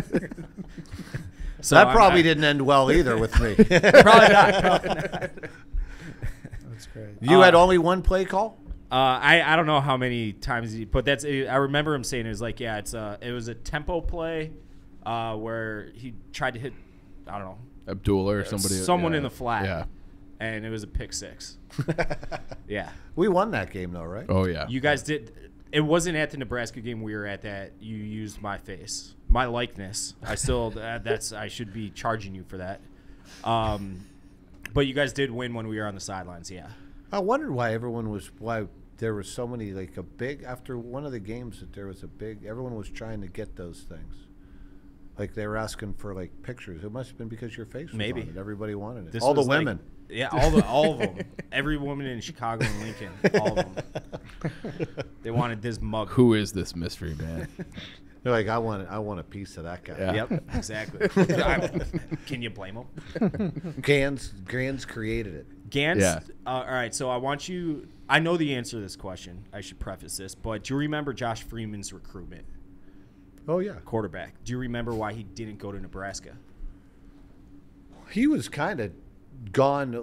That was the year I came in.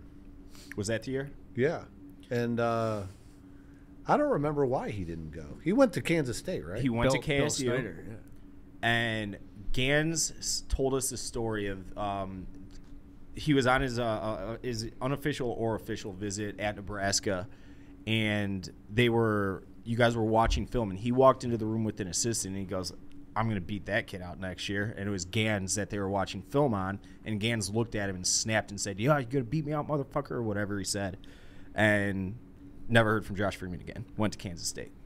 So Gans is the reason why Josh Freeman didn't go to Kansas State. It's a good thing. Yeah. Gans is a competitor. You Oh, know that. yeah. Tough asshole. He's not. I wish I would have had him for more. I mean, he was just 1 year. Yeah. Yeah. What is he, 5'10"? I think he's like my height. I think he's like 6'1". Do you wish you just recruited more Southside Chicago guys? That's what it sounds like. Yeah. Oh, I yeah. mean, he didn't recruit Gans, but yeah. Yeah. Yeah, but we really wanted to win, though. No, I just Do you have a player you rode the most as a coach? Like, God damn it, Murphy! Or a player Like, that just you over here, liked like- to ride. Yeah, just whether it's like a long snapper or like a backup corner where you're just like, you know what, I know I'm going to get pissed off this year. I got to pick a kid out, just fucking take it out on him. Compton. No, I rode Compton, but not really. There were always kids like that. And there were, so you always had to find the guys too that you could ride. Like Will was the kind of guy you could get on because you knew that the player, you knew that he was going to be able to handle it the right way, and the other players would respond to it. Yeah, and they would respond. You can't. There are some kids you can't yell at because they're just going to tuck tail and turtle. yeah. I mean, and What about Mark, your nephew? my nephew? Oh, he just drove me crazy. Walk on? Yeah. He walk on. He earned a scholarship, and he used to drive my brother crazy. I'd be down at the other side, and Mark, he's only started center 2 years for us, and I think Mark's probably just under 6 feet, but he was really athletic for a bigger guy, and he played center, smart as shit, like a math major, like a 35 ACT type guy, and he would climb. He asked Compton. He used to drive Compton crazy. That he would, let's say you draw on the card that you want the center to kind of work over and check the tackle, and then climb to the linebacker. Well, Mark would know what the play was, and he would just climb right now and run up and run and cut Will off because he knew, or push him by the play. And I would be down with these, like watching the offense, and I'd hear, "They don't block it like that, Mark." And he's like, "They should." And he would just drive my brother crazy. And we'd be walking off the practice field, and he'd be like, "I'm gonna kill your nephew." Like dead serious. Did you ever fuck with any of your coaching staff? Oh, all the time. What about football ops guys? Oh yeah. Do you have any Gans. specific stories? Oh, about with Jamrock? Mm-hmm. Oh, it would take days. We used to put ghost chili. Yes. It was is harassment, is what it was. You'd probably get canceled for this if the story came out, but we're going to do it anyways because it's that good of a story. The ghost chili? Yep. Every time we went on a road trip, I don't even know if Jamrock knows it ever. I don't know if we ever told him, but we'd have sandwiches, and we knew where they would put it. He was kind of in charge of it, and we'd pick it up. You'd go to you'd obviously head to the airport, and we would take ghost chili sauce. Oh Jesus! And put it on his sandwich every week. And Like Dumb and Dumber. Yeah, yes. And he would go, and we'd be sitting there on the plane, and I'd be looking. I'd look back at him, and he wouldn't start eating until he sat down. He'd sat down, and he starts eating, and this stuff is lethal. And you'd see him, he'd be like this, like trying to get the stewardesses, like double-fisted, drinking water. And every single week, it was like, how many times are we going to do this? And he's not going to like figure out that somebody's. How could he? The one day where we get there, I go up to my room, we come down for the team meal, and we sit down, and I'm like sitting there. He's sitting there at the table, and I'm sitting there thinking, is he ever gonna? And I sit. We're watching. I go, hey, did anybody have one of those sandwiches? I said, those peppers, and he goes, oh, I did. He goes, God, I haven't got off the toilet since we landed. And I'm like, oh my God, oh my God. It's just the simple pranks like that Dave's that crying. make my fucking life. They used to like remote. They would like Gans and Timmy Marlowe. There was this one kid who worked in that room. He was like great on computers. So they go and they would like get like where they could remote like have like work Jamrog's computer from from a different station. Yep. And they'd say, "Hey, go into his office." So I go into the office, and Jeff would be sitting there, and I'd act like I was going to ask him something. And I'd sit on his back credenza there, where I could see his computer, and he's sitting there, and they'd have first. They would he'd be sitting there talking, and they'd start flashing over the thing where calculators start going like this, and he'd be trying to click them off, and I'd be going, "Jeff, what the hell's going on with your computer?" And he's like, "I don't know.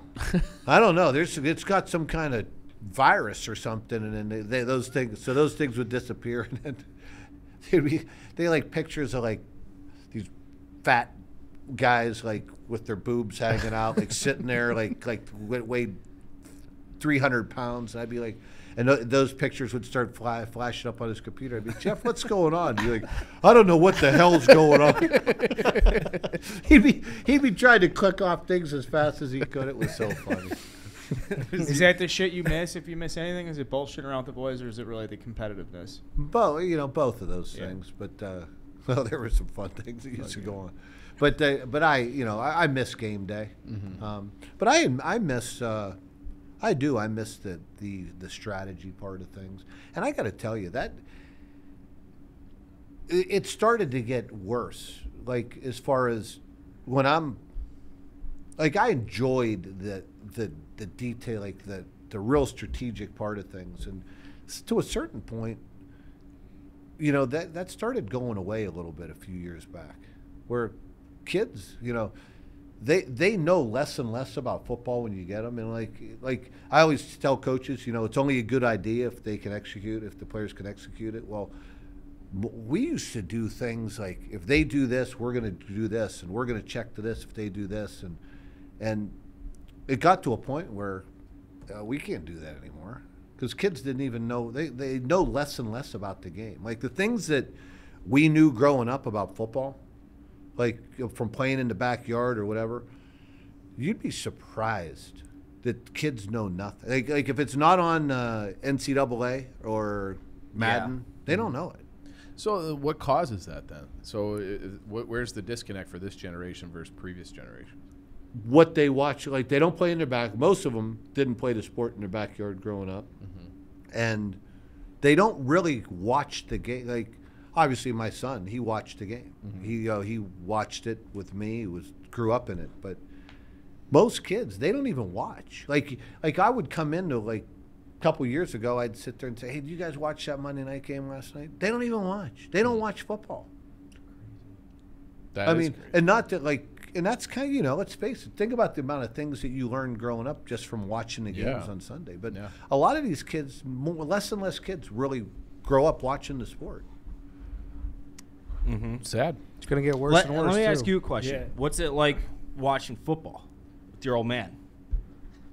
I mean, we agree on some things, but I mean, it's we see eye to eye a lot defensively, so I think we agree on a lot. But he doesn't really like to watch football as much as I do. I never miss a primetime game. Like I watch every primetime NFL game, but he's more of a hockey guy. So he's a Pens guy. Penguins, so baby. Okay. Sid Crosby and the boys. Ryan Whitney, is he a pussy? Huh? Is Ryan Whitney a pussy? You remember that name? Yeah. Yeah. Big yeah, time. he's a pussy. He is. Can you say that for the record? Ryan Whitney's a pussy. He's a pussy. Yeah, he is. He is. He's got one of like how Will You guys Costin- have got to be Blackhawks guys, right? Yeah, we are. Yeah. He's. Yeah. I mean, Yeah. I don't know if they've beaten the Penguins in like 5 years. They haven't beaten anybody all year. So, it's a rough going for the Hawks right now. I mean, that was always my dream. Like when 10 years ago, it was like eventually we're gonna have a Taves versus Sid Stanley Cup, and it would be like the series of the century. I mean, it just never, like two ships passed in the night, never happened. And now the Hawks have just cratered. Like it's tough. I watch the game. You know, I don't watch that like Patrick says. I mean, I kind of glance at the games on TV, but I get frustrated. Sometimes I feel like I'm working. When you're watching hockey? No, Or when I'm do you watching football. That's what I was trying to get at. Yeah. Are you like breaking down the X's? Like, oh, that Some. guy can't spin his hips. What about like, going in the booth? Huh? What about going to the little Monday Night Football? Mike Tirico and Bo Pelini. I'd probably last about a game, and then they No throw me, chance. yeah. No chance. Is there any coach you really particularly enjoy watching? Like you like to see what he does differently? Like now. Yeah. Yeah. I mean, I have obviously a ton of respect for Saban. I mean, I think he does a great job. So, I mean, Nebraska's obviously it's not the 1990s Tom Osborne Nebraska anymore. But what was it like recruiting against the Nick Saban? Like, all right, you got this quarterback prospect, you got him on campus, you're close on him, but he's down to you in Nebraska. It's like, how the fuck do we try to convince him to come here instead of there? Well, you know that's the hard part. Like that's what I say.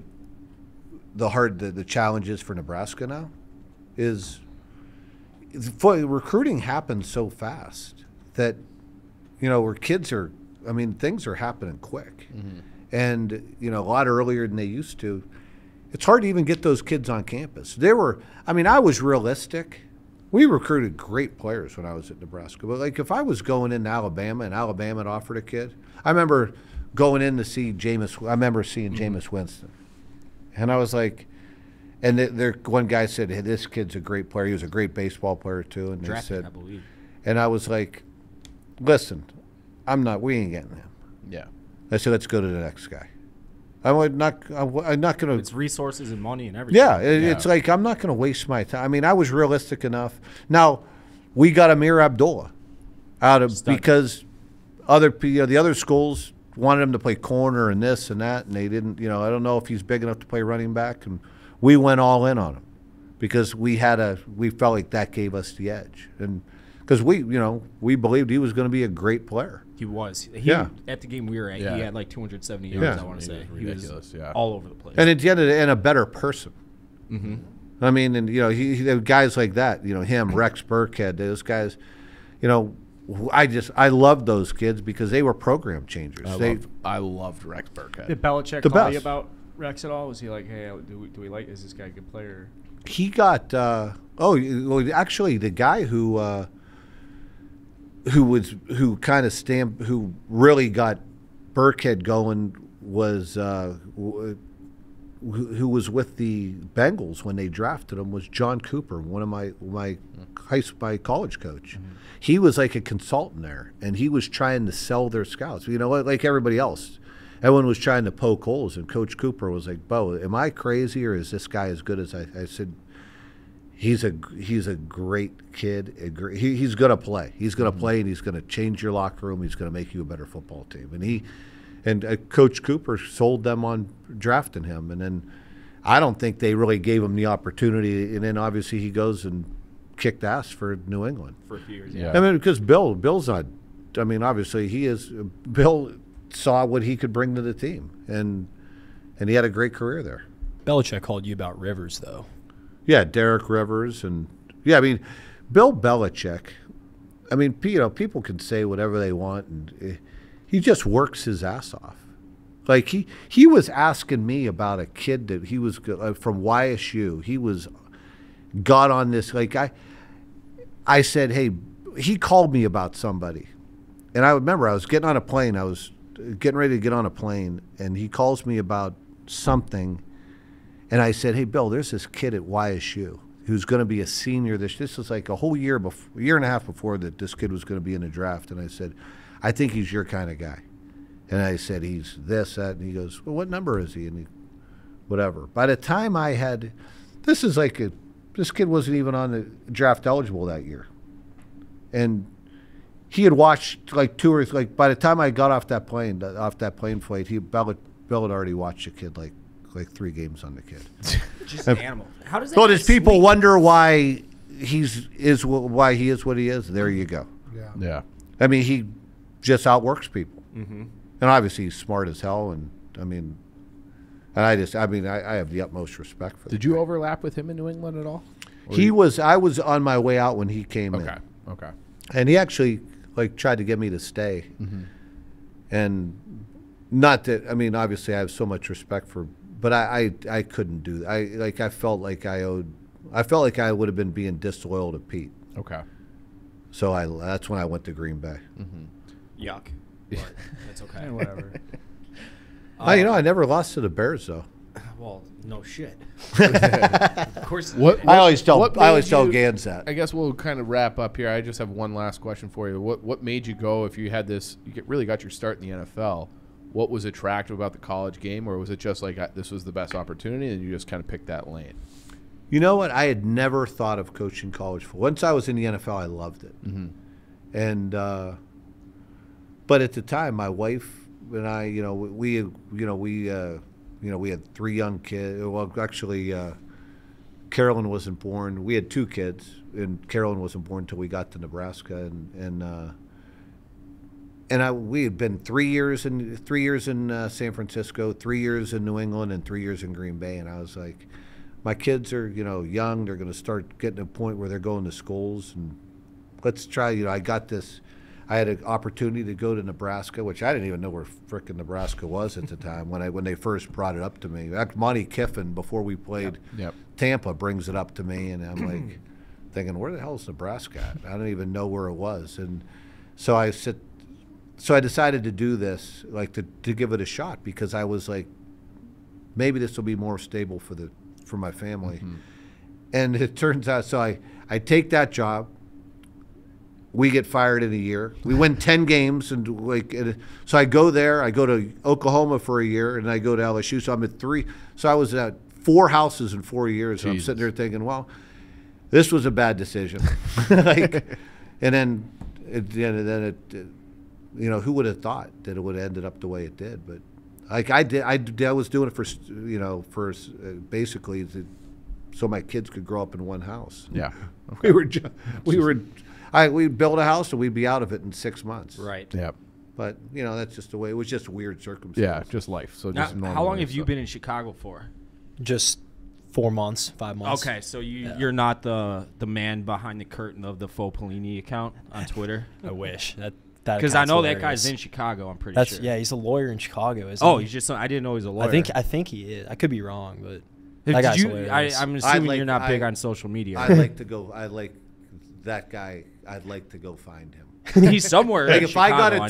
terminal, if I got a terminal illness, I'd go. That'd be the that Make guy- a Wish. I'd go find him. Like a lot of people, everyone are like, "Oh, he's funny." I'm like, What would you do to him? I think he's funny. But what? "No, there's a guy who lives in his mom's basement." Yeah. I mean, really. I'm pretty sure he's a lie. lawyer, so he's obviously doing well.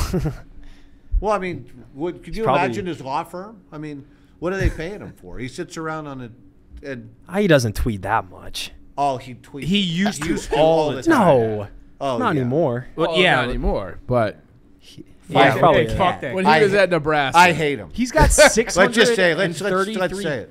Yeah, he's no followers fun. on Twitter. Holy shit. He's no fun. Oh, I'm Well, fine. what about that? That says volumes about you culturally, that you are true. interesting enough to have somebody else pose as like a fake social media account, and people are that amused by it because you rise to that level in our culture. Yeah, because He has like 6 times the amount of followers as he does on Twitter for a reason. Yeah, because you're probably out there like, yeah, a great steak today. Sun sets beautifully. No. But this guy's over there like, I hey, don't tweet. Let's just. I'm not whatever you twit or whatever the hell they call it. That I I despise social media. I hate it. I think Well, it's that's the probably- ruination Well, of our culture. Well, if you were a young guy and you wanted to check out girls, I Yeah. think you'd probably like social media a lot more there, Bo. a little less what do you social mean media, to check more. out girls? I What mean, does if that you- mean? yeah, On if Instagram, you like can on look at Instagram, girls' like, you look at hot profiles. like it's basically just like a. That's not real. I know it's not. What do you? Yes, it is. But it's suspending reality's fun. It's more. What? It's more real than the. It's more real than the BCS Exactly, yeah. rankings. yeah. I don't. No, Okay, he's we're just good. he's just a stubborn We're good boomer. He doesn't understand. But yes, I do. I hate social media. Do you guys You like social media? They work for Barstool Sports. Yeah. They obviously No, I like mean, social I mean, media. You're saying like, do we things- like it? That doesn't mean I like it though. Yeah, I don't like it. I don't. like yeah, it. I kind of wish it wasn't. I don't like it at all. Yeah. No, I think it's very useful in some, and it's necessary in some regards. But It's definitely necessary. it goes over the top. Yeah. So you think more kids playing football in the backyard, less time on their phone, and the world would be better off? Absolutely. Yeah, I agree. Yeah, tackling each other until their neck snap in the backyard. Any interest in exactly. a run for office? I saw Tommy Tuberville. Do you have any? Tom Osborne too. Yeah, that's true. I'm going to go right to president. Yeah. No, he'd go to jail. I'm not doing let me tell you, it would be the I would most, love to see you go on a campaign trail. it would and be shake the most hands. politically incorrect campaign ever run. I love it. That plays these days, so we'll see how that goes. This is Bo Pelini. Thank you very much for coming in. I hope you enjoyed your time with Barstool Chicago. Enjoyed it, fellas. Appreciate it. We'll, What was your favorite part? oh God. Knowing that you were on one of our boards. That was my favorite part too. I mean, it's crazy. I'm going to tell Gans that I'll never We'll put him on FaceTime after the interview's over. I so he can wondered say why something that really screwed with me during one of those games when I looked over and it scared me about those boards. it was just him putting his buddies' faces on it and fucking around. That's why it's awesome, though. But thanks, Coach. No doubt. That was fellas. great, Coach. Enjoyed Thanks it. for coming in. No doubt. That's Bo Pelini. Guy's guy. Yeah, I was a and- fan of his beforehand, and I'll even admit that a lot of it's kind of just needle Nebraska fans because I do like to do that because I do think that with the current state of their program that their ceiling isn't what it used to be when they were in the Big 12, and that 9-10 wins a year is about as good as you can possibly ask for, all things considered. And he got him there, and Nebraska fans just kind of threw him out to dry. Maybe it was because he was abrasive on the sidelines. I don't know. But after interviewing him, I will take away all my trolling and say that sincerely. Super nice guy. And then I also funny like guy. that he confirmed our theory that we've talked about forever, that they just can't recruit Texas anymore because Right. they don't play down there. So now they used to have a pipeline for years and years and years, and this JUCO pipeline out of Texas. And as soon as they switched conferences, that dried up, and now they have to basically start all over, and they just can't get guys in. And that's going to be a problem for whoever the coach is. Doesn't matter if it's Scott Frost, whoever else. Scott Frost probably on the hot seat again. Do you think that they should go back to the Big 12? Like, the Big 12 is in flux. They might see a Nebraska team as attractive. Yeah, Them but and Mizzou should go the back. amount of Yeah. money Yes. that they're getting from the Big Ten, that'll never happen. I understand, but it's so short term, they're like, we can't do it. But if you're making a ton of money long term because you're having more success, I don't think that outweighs the Big Ten network money. probably not. It's all about Otherwise, they the money, would've never Chief. done Let me it. tell Yeah. you about money. Let's give one show. Will give you a lesson about money, right, Dave? Yeah, I like that. Okay. What are you smiling at? I don't Yeah, know what that are you- means. I don't know what It's- I don't- you just I was threw me just off. kind of yesing him to yes him so he could change, but what did you mean by that? I'm just fucking around. Don't let White Sox Dave push you around like that. He did kind of bundle you there, Ed. It's okay. Ed's used to it. Moving on. All right. Do we have we touched on this just yesterday. Can we do just a quick? Do you have any Blackhawks stuff? Not really. Not really. I mean, we kind of covered it yesterday. On the Tuesday episode. I look at they're playing Carolina tonight. We're recording on Wednesday. They're probably gonna get hammered by Carolina. They got a tough stretch coming up here. I don't know what they don't really have any more levers to pull, because I don't think that firing the coach and giving it to Mark Crawford, which I would assume is their only real option, is going to fix anything. So they just kind of have to ride it out.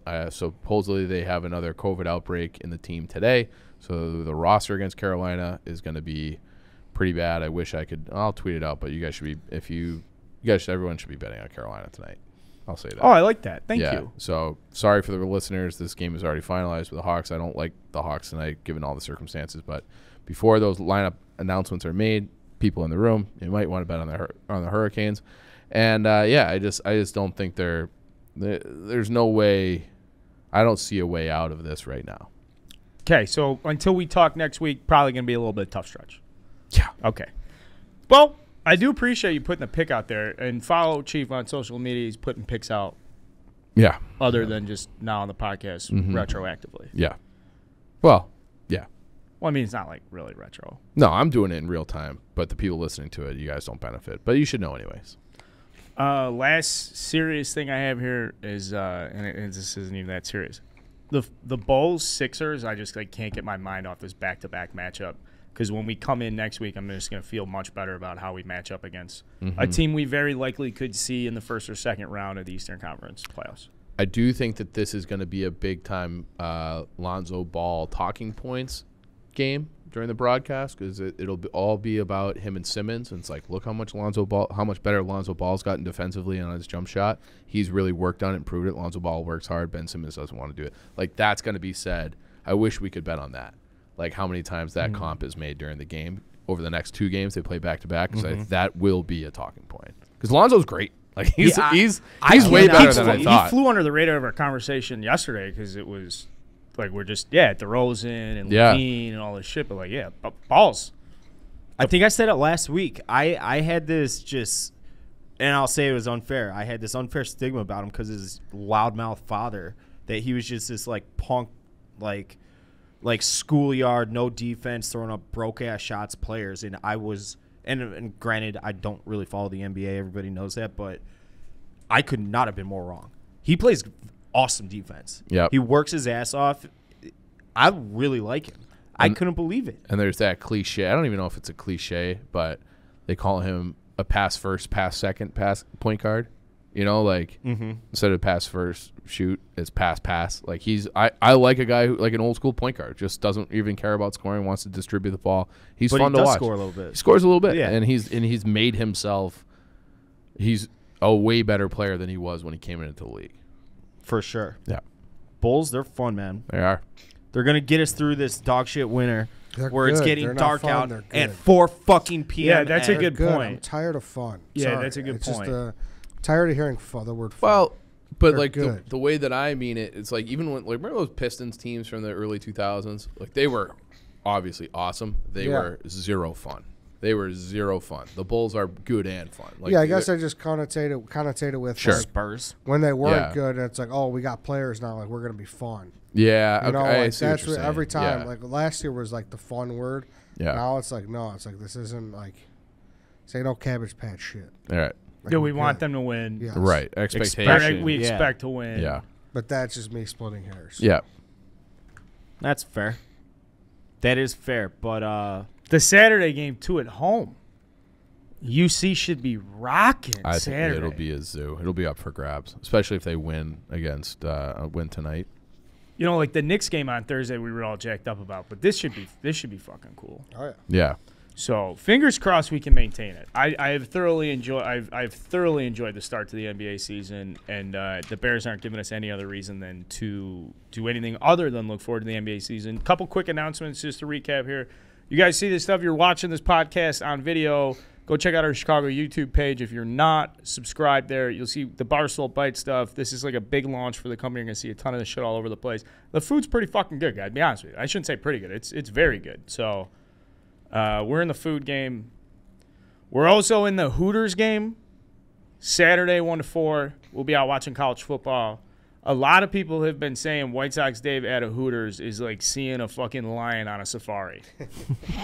You could hit the jackpot here, guys. You could see White Sox Dave in his fucking element in the wild. It's a spectacle to behold. Give us one of the. I can't do that. You just gotta get it out of me. I can't do it on command. When those waitresses come over, what are you thinking about? I'm not thinking about nothing. Okay. I'm thinking about what my food order is gonna be. Okay. Couple dozen wings. Ed told us he's gonna do the hot challenge. I think it's at Hooters. I believe it's the 911. That's gaslighting. That's what else is the termination? I'm just sitting here thinking about buffalo shrimp. Buffalo shrimp. Yeah, I miss that. I don't know. I love their buffalo shrimp. We'll see you guys this Saturday, 1 to 4 at Hooters. And then last thing, Iowa. App is live. Sportsbook app is live in Iowa.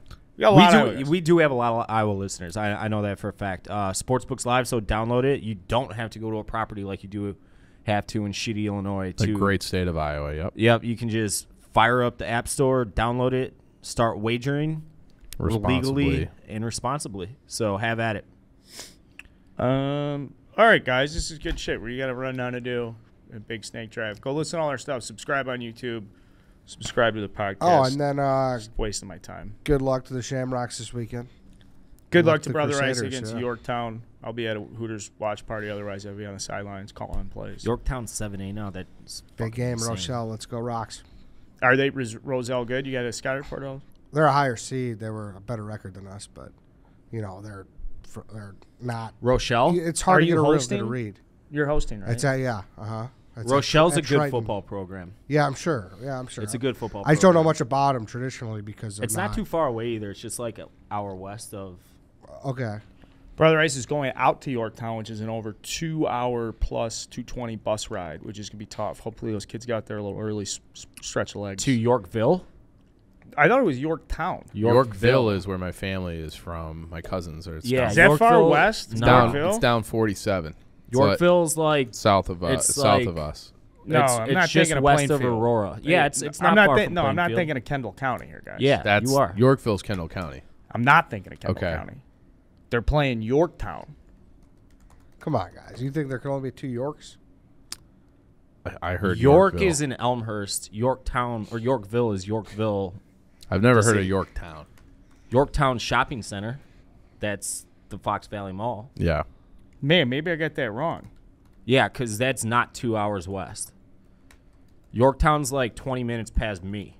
It's like 20 minutes past the Aurora Casino.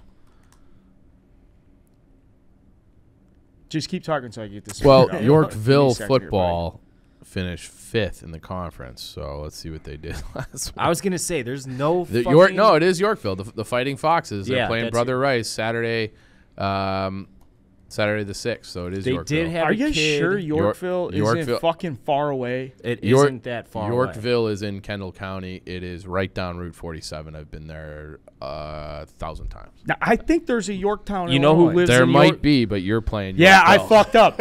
I fucked up. And I'll be very honest right now. If we do have a guy from Yorktown listening to the show, I don't know what your I think it's like 600 population. It surprises me that Yorkville is 7A. You know who lives in Yorkville? My It's cousins. Uncle Bobby. My cousins do too.